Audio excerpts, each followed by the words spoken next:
What's up, ladies and gentlemen? Welcome back. Today I'm sharing you guys a book. The name is Apple in China, The Capture of the World's Greatest Company. Actually, before I didn't know this book, and this book was recommended by one of our audiences from Naked News. So first of all, thank you. If you haven't read this book, no worries, because I'm here to tell you what this book talks about briefly. It mainly told us the following idea. It describes how Apple became the world's greatest company, while it stuck into a complex and dangerous relationship between China. So let's see.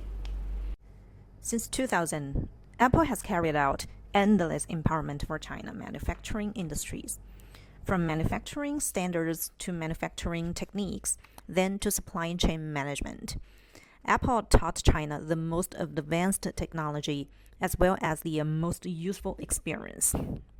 The engineering teams of Apple made excellent tutorials in thousands of factories in China.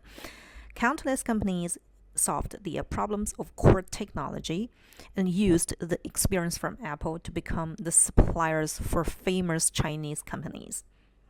These companies are Huawei, Xiaomi, and Oppo. Ironically, once there were some American engineers meeting some problems at work in the States. Finally, they had to ask Chinese engineers from Foxconn to fly to Texas and help them. Since 2008, Apple already trained about 28 million workers in China. This number is almost equal to the total workforce of California. After learning enough techniques and skills from Apple, many Chinese companies developed quite fast and do not have to depend on Apple that much. Some of their products are even good enough to challenge Apple products and hold some market share. However, Apple is facing some serious problems and limits because of the dictator's policies as well as its huge investments in China. The conclusion is globalization is not just an output of a single direction. On the other hand, it also makes some new competitors. According to Washington Post, Apple has endless resources, which is enough to affect the industry policies of a country. Its GDP could be as big as that of a small country. But it's not a country which has guns, soldiers, or weapons. Apple can only play the game according to the rules from others. The decisions of dictators are hard to predict. If a company is safe today, it doesn't mean it will still be safe tomorrow. Some people said Apple CEO Tim Cook was used by the China Communist Party. Personally, I don't think so, because the government and the CEO, they are using each other. One side needs fame and money.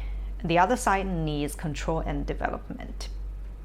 Many people believe that economic development will bring political similarities because successful companies do not only persuade people to buy their products, but can also make people follow their way of thinking and culture. In this way, the companies can more or less have some social resources and change the power assignment.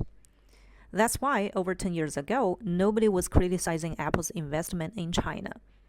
Unfortunately, after the year of 2011, the political environment in China did a big U-turn.